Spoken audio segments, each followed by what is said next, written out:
बिल्कुल बाबा साहब के लिए मोहरा बोलेंगे। औकात है अमित शाह जी की। बाबा साहब के लिए मोहरा शब्द का प्रयोग करेंगे।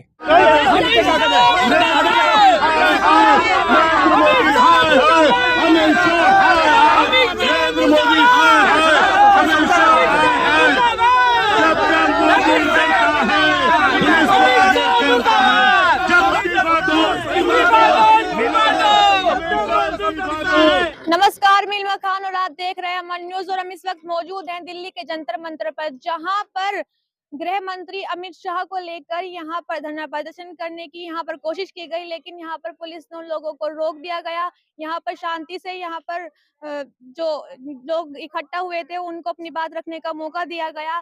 क्या कहना है यहाँ पर जो जनता इकट्ठा हुई है? जनता का कहना है कि जो गृह मंत्री अमित शाह है उन्होंने भीमराव अंबेडकर साहब की अपमान किया है और वे जो हम गृह मंत्री अमित शाह है उनके खिलाफ गिरफ्तारी चाहते हैं। क्या कहना है यहाँ की जनता जो इकट्ठी हुई है उनका? ये हम उनसे ही जानने की कोशिश करते हैं। बाबा साहब का अपमान नहीं सहेंगे। अपमान में जो शब्द कहे गए इस पर आप क्या कहना चाहिए? अमित शाह इस्तीफा दें, सीधी सी मांग है, अमित शाह इस्तीफा दें। बाबा साहब का अपमान नहीं बर्दाश्त किया जाएगा किसी भी तरह से। अपमान कर दिया बाबा साहब का, इससे बड़ा और क्या अपमान होगा कि वो देश को पुरानी जमाने में ले जाना चाहते हैं। भगवानों ने या किसी ने भी क्या दे दिया इस देश को, बताइए मुझे। उस एक जो हमारी क्लास है जिनको दलित क्लास बोला जाता है, ओबीसी बोला जाता है, ऑप्रेस्ड है वो हमेशा। बाबा साहेब ने जब संविधान दिया, उनके संविधान की वजह से आज सरकारी नौकरियों में भी हैं, एमपी भी हैं, एमएलए भी हैं, तमाम चीजों के हम सिर उठा के जी सकते हैं। इससे बड़ा और क्या अपमान होगा? यही तो कहा ना उन्होंने, क्या रट लगा रखी है अम्बेडकर अम्बेडकर अम्बेडकर अम्बेडकर। 6 बार उन्होंने ये बात कही और ये कहा कि आपको स्वर्ग मिल जाता। इससे बड़ा और क्या अपमान होगा? आपको यहाँ पर परमिशन नहीं मिल पाई है? आपको यहाँ पर प्रदर्शन करने की कुछ नहीं। परमिशन आज की डेट में सिर्फ भारतीय जनता पार्टी को वालों को मिलती है, हम लोगों को परमिशन नहीं मिलती है। यहाँ पर आप लोगों से पुतला छीन लिया गया। ये पुतला यहाँ पर छीन लिया गया, परमिशन यहाँ पर नहीं दी। जुल्म सितम जो पुलिस कर सकती है वो पूरा इन्होंने यहाँ पर किया। अगर आपकी मांगे पूरी नहीं होती तो आप किस हद तक जाएंगे? ये प्रदर्शन हमारे चलते रहेंगे और अमित शाह का भी पुतला आज जलेगा। यहाँ नहीं जलेगा, कहीं और जलेगा, पुतला जरूर जलेगा। देश के हर जनपद में आंदोलन होगा। देश के आपकी क्या मांग है? हमारी मांग ये है, जो अमित शाह जी ने कहा है, अमित शाह जी देश को वहां ले जाना चाहते हैं जहाँ हमारी बहन बेटी को स्तन रखने का अधिकार नहीं था, जहाँ हमारे बच्चों को पढ़ने का अधिकार नहीं था, जहाँ हमारे लोगों को ज्ञान सुनने का अधिकार नहीं था, वहां ले जाना चाहते हैं। अमित शाह जी ने जो अपमान किया है बाबा साहब का, उसके लिए माफी मांगे और मोदी जी उनसे इस्तीफा ले। हमारा सबसे बड़ा एक तरीके से क्या बोले उन्हें, हमारे आइकन है वो, उनके बेसिस पे ही तो हम सब काम करते हैं। अब वो एक घटिया शब्द का फिर प्रयोग कर रहे हैं। ये जो शब्द का प्रयोग किया है ये भी अपराध है, मोहरा भी अपराध है। बिल्कुल बाबा साहब के लिए मोहरा बोलेंगे। औकात है अमित शाह जी की। बाबा साहब के लिए मोहरा शब्द का प्रयोग करेंगे। है औकात, यही मैं बोल रहा हूँ बार बार। मन में है ना घृणा, 100 साल से ज्यादा से मन की घृणा निकल के आ रही है हर जब मुंह से निकलेगा। अब देखिए, मैं वो शब्द रिपीट भी नहीं कर पा रहा हूँ। आपने मुझसे बोला, मैं अटक गया ना, मैं क्या बोलूँ अब। आइकन बोलने के लिए बोला, तब मैंने कहा आइकन है वो, हमारे इंस्पिरेशन है वो। उनके बारे में इतना घटिया शब्द का प्रयोग करोगे आप, देखेंगे, आपको देखेंगे। सर, जो आज यहाँ पर जंतर मंतर पे धरना प्रदर्शन किया गया, ऐसा क्या मेन मतलब? नहीं, ये तो एक छोटा सा आज लोगों की कोई किसी ने अनाउंस करके तो किया नहीं। अब ये अमित शाह जी ने और आरएसएस ने, बीजेपी ने सारे देश में एक ऐसी, और दिल्ली भर में पूरी ऐसी एक रोक लगा दी है कि कहीं आप प्रदर्शन ही नहीं करोगे। ये गैर कानूनी है, ये लोकतंत्र की हत्या है। लेकिन बाबा साहब के अनुयायियों को कैसे रोकोगे? उनके फॉलोअर्स को, अम्बेडकर को कैसे रोकोगे? तो हम क्योंकि कानून का पालन करते हैं, इस गलत कानून का जो अनाउंसमेंट की रखी है, ये बिल्कुल गैर संवैधानिक कानून है। हम अपने घर के बाहर भी प्रदर्शन कर सकते हैं, हम इंडिया गेट पे भी कर सकते हैं, हम कहीं भी कर सकते हैं, ये कानूनी बात।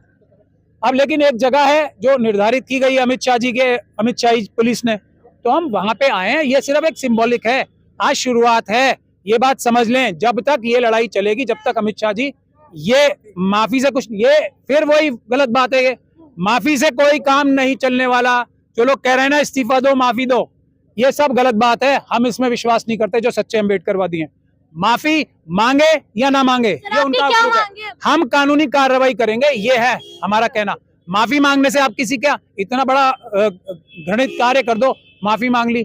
अब जबान की कोई वैल्यू नहीं है ना, ये तो खुद ही बोलते हैं, मोदी जी के लिए बोलते हैं जुमला, अब जुमले से माफी मांग लेंगे, उससे हमारा कुछ नहीं। कानूनी हमें हमें किसी से कोई लड़ाई थोड़ी है। अपराध किया है तो जेल जाओगे, नहीं किया तो बरी हो जाओगे।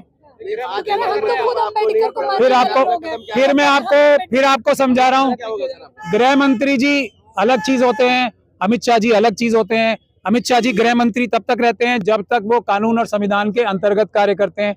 जैसे ही वो कानून का उल्लंघन करते हैं, संविधान का उल्लंघन करते हैं, वो एक आम अपराधी बन जाते हैं। उन्होंने कहा कि मैं खुद अम्बेडकर को मानता हूँ, इतिहास बता दिया बीजेपी का। नहीं, आज तक चलिए, ये अब जब वो असत्य बोलने में एक्सपर्ट हैं ही, वो खुद ही बोलते हैं ना प्रधानमंत्री जी जुमला होता है, ये एक उनका एक राजनीतिक जुमला हो सकता है। ठीक, ये जुमला भी मान लेते हैं हम उनका। चलिए, आज तक वो जुमले के रूप में ही सही, आरएसएस बीजेपी वाले भी छोड़ देते हैं। हम तो अमित शाह जी से बात कर रहे हैं सीधा। एक मिनट। तो जब वो जुमला ही बोलते हैं, मान लेते हैं आज तक उन्होंने ऐसा कोई अपराध नहीं किया, अब तो किया, मतलब आज तक नहीं किया तो अब अपराध करेंगे और उसकी सजा नहीं मिलेगी, ऐसा नहीं हो सकता अमित शाह जी, ऐसा नहीं होगा। सर, आज आप जंतर मंतर पर आए हैं, आप अमित शाह के खिलाफ आए हैं या गृह मंत्री के? हम तो अमित शाह जी के खिलाफ आए हैं। वो गृह मंत्री के रूप में उन्होंने ये कार्य नहीं किया। कोई भी गृह मंत्री जो संवैधानिक पद पे होता है वो कर ही नहीं सकता ऐसा काम। तो आपकी मांगे क्या है? हमारी मांग क्या है? हम तो एक्शन करते हैं। मांग किससे मांग तो उससे मांगते हैं जो हम कोई गुहार लगा रहे हो, किसी से भीख मांग रहे हैं। हम भीख थोड़ी मांग रहे हैं, हम कानूनी कार्रवाई करेंगे, आंदोलन करेंगे, बड़ा आंदोलन। अगला कदम क्या है? अगला कदम चल रहा है ना, जो सबसे बड़ी लड़ाई है, जो चुनाव में चोरी की मशीन है, उसके साथ साथ एक मुख्य बिंदु ये भी रहेगा कि अमित शाह जी जेल जाएंगे। अब सर, आप कानून के जानकार हैं, किन धाराओं के अंदर उन्होंने क्राइम किया है? शाम को 3 बजे आइए, प्रेस कॉन्फ्रेंस में मैं सब बताऊंगा। 3 बजे मेरे ऑफिस में प्रेस कॉन्फ्रेंस है, सब आइए। C66 Nizamuddin east 2nd floor, आइए, वहां बताएंगे। सर, आपकी लड़ाई सरकार से है या पुलिस से है? फिलहाल हमारी किसी से लड़ाई नहीं है। पुलिस ने क्यों रोका सर? पुलिस, देखिए, पुलिस जो है, भ्रष्ट पुलिस अधिकारियों को अमित शाह जी अपने अलग अलग जगह, आपने वो कपिल मिश्रा जी की वो एक सुनी है वीडियो जो उन्होंने दिल्ली की असेंबली में चलाई थी? भ्रष्ट पुलिस के अधिकारियों का इस्तेमाल, और सुब्रमण्यम स्वामी जी ने उस महिला का नाम भी बता दिया, हालांकि नहीं बताना चाहिए था, बता रहे हैं वो अमेरिका में छुपी हुई हैं। तो उनके पीछे पूरा का पूरा एंटी टेरर सेल लगा रखा था ना अमित शाह जी ने। तो ये भ्रष्ट पुलिस के अधिकारियों को इंपॉर्टेंट प्लेसेस पे लगाते हैं, उनसे फिर गैर कानूनी काम कराते हैं। ये जो पुलिस कर रही है इस वक्त, ये पूरी तरीके से अपराध है और गैर कानूनी है। लेकिन ये अमित शाह ही पुलिस अधिकारी हैं, ये बाबा साहब डॉक्टर भीमराव अंबेडकर के संवैधानिक पुलिस अधिकारी नहीं है। ये बात मैं ऐलान कर रहा हूं, और एक ना एक दिन इन अमित शाही अपराधी पुलिस ऑफिसर्स को भी सजा भुगतनी पड़ेगी संविधान के तहत। संदेश क्या देना चाहेंगे आप सरकार को? सर, अमित शाह को जो है इस्तीफा चाहिए हम लोगों को। बीजेपी कह रही है कि हमने कभी संविधान को बदलने का प्रयास नहीं किया। अभी जो है ये मुद्दा है ही नहीं। मैं मुद्दे से भटकने वाला आदमी नहीं हूँ। ये मुद्दे से भटकाने वाली बात है। हाँ, मैं ये फिर जी भगवान का नाम लेने के लिए मैंने आपको बोला है, भगवान का नाम लेने से मुझे कोई तकलीफ है? एक मिनट मैं ही बोल रहा हूँ, आप ही बोल लो, आ जाओ। हमें एक मिनट हमने किसी को मना किया है भगवान का नाम लेने से? किसी को मना किया है किसी भी अपने आराध्य का नाम लेने से? लेकिन किसी एक व्यक्ति जो सबका आराध्य है, हर इंसाफ पसंद, हर बराबरी पसंद, हर कमजोर पसंद करता है, उसे उसके बारे में बदतमीजी करने की बात है। हम डाइवर्ट नहीं होंगे।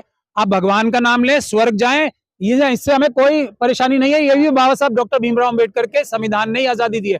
लेकिन बाबा साहब के बारे में बदतमीजी अपराध है और उसकी सजा मिलके रहेगी। क्या बदतमीजी की? आइए 3 बजे, आइए 3 बजे, आइए 3 बजे, 3 बजे आप बाद में दे दीजिएगा, मैं दे लूंगा। आप हाँ, 3 बजे निजामुद्दीन, बताइए। सर, सवाल है कि संदेश क्या देना चाहते हैं आप सरकार को? संदेश कुछ नहीं है, अम्बेडकरवाद जीतेगा, मनुवाद हारेगा, इसमें कोई शक और शुबा किसी को रखना नहीं चाहिए। लेकिन अल्टीमेटली हम जीतेंगे। कैमरामैन जिशान के साथ मेल मखान, अमन न्यूज़, दिल्ली।